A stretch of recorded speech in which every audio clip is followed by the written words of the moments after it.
அது மாத்திரமல்ல, இரக்கமுள்ள தேவனாயிருக்கிறார் என்கிற இந்த இடத்திலே எல் ரேச்சூம் என்கிற ஒரு எபிரேய பதம் பயன்படுத்தப்பட்டிருக்கிறது. இங்கிலீஷில் சொல்கிறேன், எழுதி வைக்கிறவங்க எழுதி வச்சுக்கோங்க. ELL ரேச்சூம், RACHUM ரேச்சூம், எல் ரேச்சூம் என்கிற ஒரு எபிரேய பதம் இந்த இடத்துல பயன்படுத்தப்பட்டிருக்கிறது. சரி, எல் ரேச்சூம் என்றால் என்ன அர்த்தம்? என்ன எல் ரேச்சூம் என்றால் என்ன பொருள்? அருமையானவர்களை கவனியுங்கள்.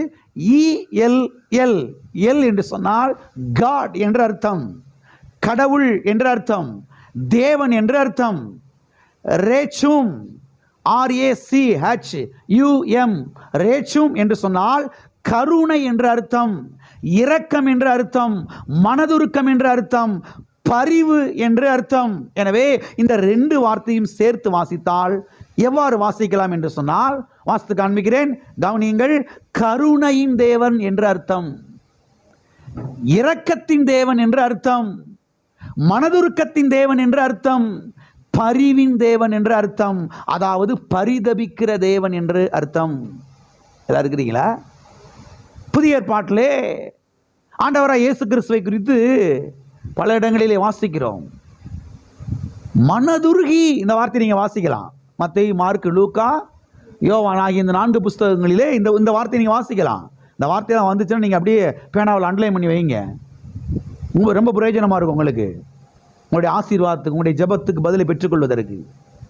மனதுருகி என்று எழுதப்பட்டிருக்கிறது. மனதுருகி அவர்களை சுகமாக்கினார் என்று எழுதப்பட்டிருக்கிறது. மெய்ப்பினல்லாத ஆடுகளைப் போல அவர்களை பார்த்து அவர்கள் மேலே மனதுருகி என்று எழுதப்பட்டிருக்கிறது. ஆகவே நம்முடைய தேவன் யார் என்பதை புரிந்து கொள்ளுங்கள்.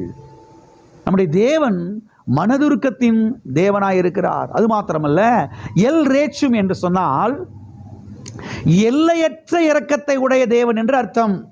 நல்ல அருமையாய் கொடுக்கிறாங்க பாருங்க. எல்லையற்ற இரக்கத்தை உடைய தேவன் என்று அர்த்தம்.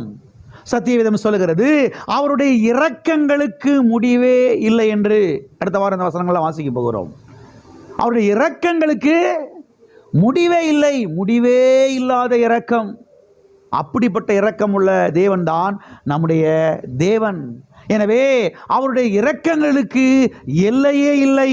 அந்த அளவிற்கு அவர் இரக்கமுள்ள தேவனாய் இருக்கிறார். அவருடைய இரக்கங்கள் நம்முடைய பிரச்சனைக்கு பதிலாக இருக்கிறது.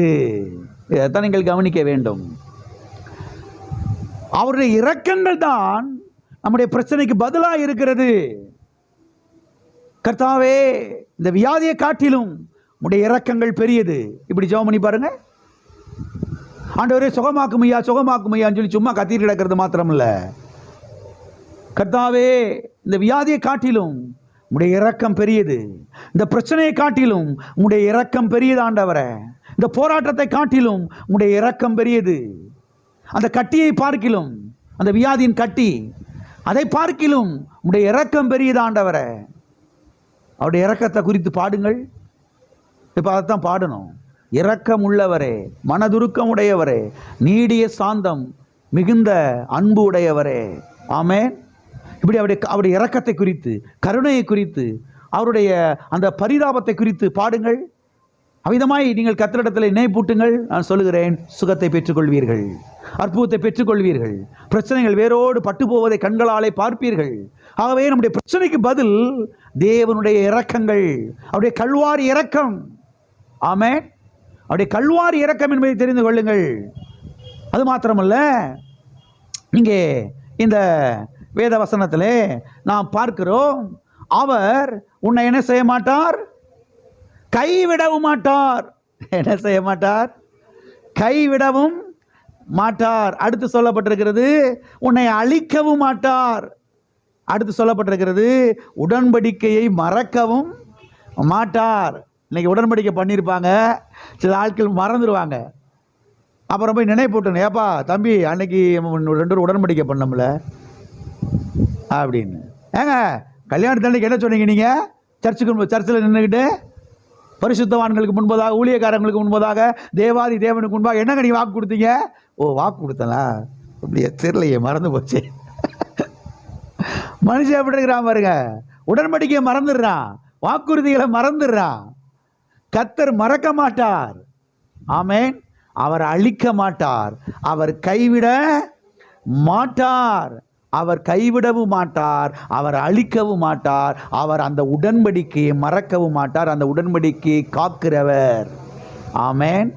அவர் நாமம் எல் ரேச்சும், அவர் இரக்கமுள்ள தேவனாய் இருக்கிறார். ஆகவே ஜெபத்தில் போய் ஓ ஓ ஓ ஓன்னு கத்தாம பாருங்க, ஜெபத்தில் போய் கர்த்தாவே உம்முடைய இரக்கம் பெரியது, உம்முடைய கிருபை பெரியது, உம்முடைய அன்பு பெரியது, உம்முடைய தயவு பெரியது ஆண்டவரே, உம்முடைய காருண்யம் பெரியது ஆண்டவரே.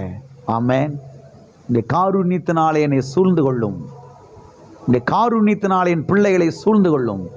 கர்த்தர் காருண்யம் என்னும் கேடகத்தினாலே அவனை சூழ்ந்து கொண்டு அவனை ஆசீர்வதிக்கிறார் என்று எழுதப்பட்டிருக்குது. எனக்கு ரொம்ப பிடிச்ச வசனம் பாருங்க, அடிக்கடி சொல்லிக்கிட்டே இருப்பேன்.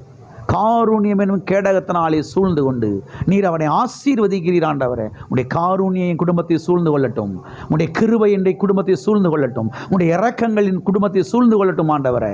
நான் சொல்கிறேன், ஒரு ஆள் டச் பண்ண முடியாது. இப்படி ஜெபிக்கணும், லவ லவ லவ லவ லவன்னு கத்தக்கூடாது. கடந்து நீ கிறிஸ்தவ வட்டாரத்தில் பாருங்க, ஓ ஓ ஓன்னு கத்திட்டா சாதிச்சிடலாம் அப்படின்ற மாதிரி சொல்லி கொடுத்துருக்குறாங்க. இவங்களுக்கு கடந்து கத்திக்கிட்டு இருக்கிறாங்க, கத்திக்கிட்டே இருக்காங்க. 10 வருஷமா, 15 வருஷமா, 20 வருஷமா. வெளியில் இருக்கிற மக்களாம் பார்க்குறாங்க, என்னடா அவங்க இந்த கத்து கத்துறாங்க, இவ்வளோ கத்து கத்தியுமா அவங்க ஆண்டவருக்கு கேட்கல. உண்மையை சொல்லிக்கிட்டு இருக்கிறேன், பொய்யெல்லாம் கிடையாது. இந்த கத்து கத்துறாங்க இந்த கிறிஸ்தவங்க, இவ்வளோ கத்தியுமா அவங்க ஆண்டவருக்கு கேட்கல, ஒன்றும் செய்ய மாட்டேங்கிறாரு. கவனியுங்கள், சத்தியத்தை கவனியுங்கள். நீ அமைதியா, சத்தம் போடாமல் அமைதியா இருந்து, கர்த்தாவே உம்முடைய இரக்கங்கள் பெரியது, உம்முடைய காருண்யம் பெரியது, உம்முடைய தயவு பெரியது. இந்த பிரச்சனை காட்டிலும், இந்த வியாதி காட்டிலும், இந்த போராட்டத்தை காட்டிலும், இந்த வியாதியின் கட்டியை பார்க்கலாம், இந்த வேதனையை பார்க்கலாம், இந்த வலியை பார்க்கலாம், உடைய கிருபை பெருசுப்பா, உடைய கிருபை பெரியதாண்டவரே, உடைய அன்பு பெரியதாண்டவரே, உடைய காருண்யம் பெரியதாண்டவரே. நான் சொல்கிறேன், பிரச்சனைகள் ஒன்றும் இல்லாமல் போயிடும். இதுதான் ஜெபத்துக்கான பதில் என்பதை தெரிந்து கொள்ளுங்கள். ஆகவே ஓன்னு கத்துறதை விட்டுவிட்டு தேவனுடைய இரக்கத்தை உயர்த்தனை செய்து கொள்ளுங்கள், கற்றுக்கொள்ளுங்கள். ஹல்லேலூயா.